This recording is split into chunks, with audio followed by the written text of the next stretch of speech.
ഭൈരവന്റെ അവതാരത്തെപ്പറ്റി ശിവപുരാണം ശതരുദ്ര സംഹിതയിൽ പറയുന്നു. ആ സംഭവം വിവരിച്ചിരിക്കുന്നത് ഇങ്ങനെയാണ്. ബ്രഹ്മദേവൻ മേരുപർവ്വതത്തിൽ നിലകൊള്ളുന്ന സമയത്ത് അവിടെ സ്വർഗീയരായ ഋഷിമാരെത്തുകയാണ്. അവർ അദ്ദേഹത്തിനോട് ചോദിക്കുകയാണ്, ഈ പ്രപഞ്ചത്തിലെ മാറ്റമില്ലാത്ത ആ ശക്തി, അനശ്വരനായ ആ ശക്തി ആരാണ്? ബ്രഹ്മദേവൻ പറയുന്നു, സ്വയംഭൂവായ സ്രഷ്ടാവായ ഞാൻ തന്നെയാണ് ഈ പ്രപഞ്ചത്തിലേക്കും ഏറ്റവും വലിയ ആ ശക്തി. ഇത് കേട്ട് നാരായണൻ ഇടപെടുന്നു. ഞാനില്ലാതെ ഒരു ചരാചരങ്ങളും നിലനിൽക്കില്ല എന്നിരിക്കെ ഞാനല്ലേ ഏറ്റവും വലിയ ശക്തി? അപ്പോൾ അങ്ങനെ തർക്കം തുടങ്ങുകയാണ് ബ്രഹ്മദേവനും മഹാവിഷ്ണുവും തമ്മിൽ. യാതൊന്നുകൊണ്ടും ബ്രഹ്മന്റെയും വിഷ്ണുവിന്റെയും വാദം നിർത്താനാകുമായിരുന്നില്ല. അവരുടെ ഇടയിലേക്ക് ഒരു അഗ്നിരാശി പ്രത്യക്ഷപ്പെടുകയാണ്.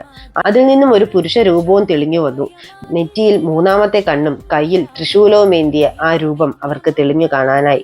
ബ്രഹ്മദേവന് അന്ന് 5 തലയുള്ള സമയമാണ്. ആ 5ാമത്തെ ശിരസ് കോപം കൊണ്ട് ജ്വലിക്കുകയാണ്. ബ്രഹ്മദേവന്റെ അഹങ്കാരം നിറഞ്ഞ വാക്കുകൾ അദ്ദേഹം മഹാദേവനോ നേരെയും പറയുകയാണ്.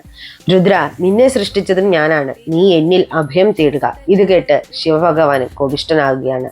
അദ്ദേഹത്തിന്റെ കോപത്തിൽ നിന്നും ഭൈരവൻ ജനിക്കുകയാണ്. ശിവന്റെ പുരിക മധ്യത്തിൽ നിന്നും ഭൈരവൻ ജനിച്ചു എന്ന് ശിവപുരാണം വിദ്യേശ്വര സംഹിതയിൽ പറയുന്നുണ്ട്.